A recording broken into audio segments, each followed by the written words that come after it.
Hi viewers, போன வீடியோவில் தனநந்தன் சத்யஜித்தை கொல்றதும் இதை பார்த்த சாயாவும் மயக்கம் போட்டு விழுகிறதும் நம்ம பார்த்தோம். இதுக்கப்புறமேட்டு என்ன நடக்குதுன்னு இந்த வீடியோவில் பார்ப்போம். அடுத்த காட்சியில் நந்தினி தனநந்தன் சத்யஜித்தை கொன்னதை பார்த்து அதிர்ச்சியாகிறாங்க.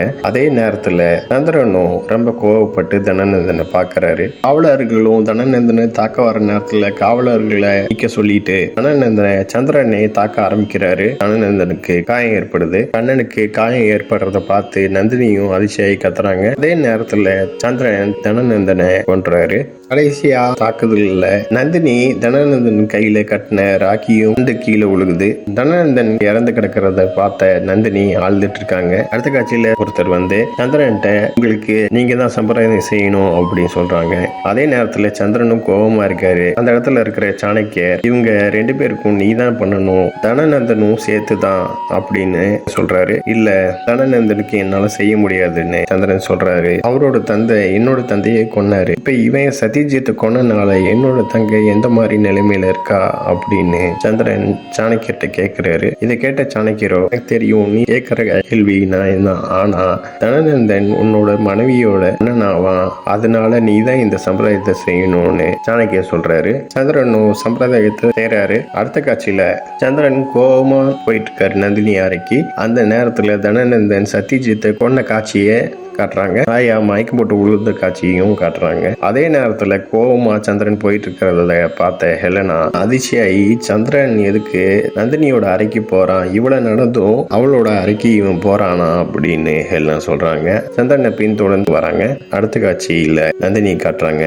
நந்தினி தனநந்தன் கையில கட்டின ராக்கிய தன்னோட கையில வச்சுக்கிட்டு தனநந்தனை நினைச்சு அழுதுட்டு இருக்காங்க. அழுதுகிட்டே எதுக்காக இந்த மாதிரி ஒரு காரியத்தை செஞ்சீங்க, நீங்க இறந்தக்கு அப்புறமேட்டு எனக்கு இருந்த எல்லா நம்பிக்கையும் இப்ப போயிருச்சு அப்படின்னு சொல்லிட்டு நந்தினி அழுதுகிட்டே இருக்காங்க. அந்த நேரம் பார்த்து சந்திரன் வந்து கோபமா நிக்கிறாரு. இத பார்த்து நந்தினியும் அதிர்ச்சி ஆகுறாங்க. சந்திரன் நந்தினிட்ட இன்னைக்கு உன்னோட அண்ணன் பண்ண செயலுக்கு நீ எனக்கு பதில் சொல்லியே தீரணும், உன்னோட தந்தை என்கிட்ட இருந்து தப்பிச்சு போகணும்னு நினைக்கிறாரா, அவர் எங்க இருந்தாலும் நான் தேடி கண்டுபிடிச்சு கொண்டுவேன், அதுக்கான நாளை நீ எண்ணிட்டு உன்னோட கண்ணீர் மிச்சத்தை வச்சிரு அப்படின்னு தொடர்ச்சியா நந்தினியை திட்டிட்டு இருக்காரு. இன்னைக்கு உன்னோட சகோதரனால என்னோட தங்கை வாழ்க்கையே போயிருச்சு, உன் சகோதரன் பண்ணனாலேயே உன் தந்தையும் தேடி கண்டுபிடிச்சு தண்டனையை கொடுப்பேன்னு சந்திரன் சொல்லிட்டு இருக்கிற நேரத்துல நந்தினி அழுதுகிட்டே வேண்டாம் வேண்டாம்னு சொல்றாங்க. இதை கண்டு அந்த காலம் கூட பயப்படுவான் அப்படின்னு சொல்றாரு. சந்திரன் ரொம்ப கோபமா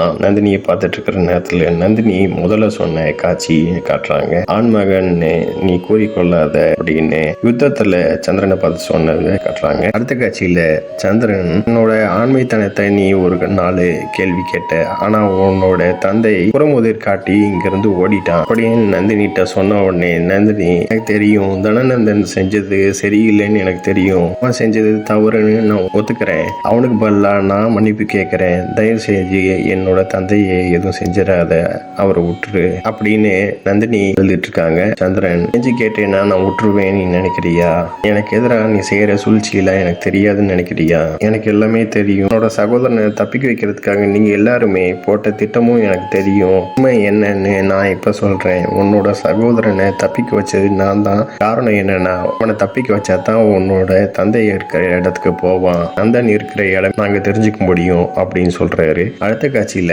மகத நாட்டு அரண்மனையோட வரைபடத்தை நந்தினி அவந்திக்காட்ட காமிச்சிட்டு இருக்கிற நேரத்துல சந்திரன் வந்தாருல, அந்த காட்சி காட்டுறாங்க. கேத்தாப்புல இருக்கிற கண்ணாடி மூலியமா அந்த வரைபடத்தை சந்திரன் பார்க்கறது காட்டுறாங்க. அடுத்த காட்சியில சந்திரன் நந்தினிட்ட 2 நாள் உன்கிட்ட நல்ல விதமா பேசிட்டு இருந்தனால நீ அதை உனக்கு சாதகமா பயன்படுத்திட்டியா, உண்மையில் நான் கண்டிப்பா நந்தனை கொண்டுவேன் அப்படின்னு நந்தினி பார்த்து கேட்கிறாரு. அந்த சார்பம் தனநந்தன் சார்பம் நான் மன்னிப்பு கேட்டுக்கிறேன் உன்கிட்ட அப்படிங்கிறாங்க. ஒரு குடும்பம் என்னோட குடும்பத்துக்கு மிகப்பெரிய அநியாயம் செஞ்சாங்க, அதுக்காக உன்னோட குடும்பம் நிச்சயமா அனுபவிக்கணும் அப்படின்னு சொல்லிட்டு வராரு சந்திரன். இதோட இந்த எபிசோட் முடியுது. நெக்ஸ்ட் எபிசோட்ல பார்க்கலாம். இந்த சேனல் சப்ஸ்கிரைப் பண்ணுங்க அண்ட் பெல் பட்டனை பிரஸ் பண்ணுங்க, லைக் பண்ணுங்க, ஷேர் பண்ணுங்க. தேங்க்யூ.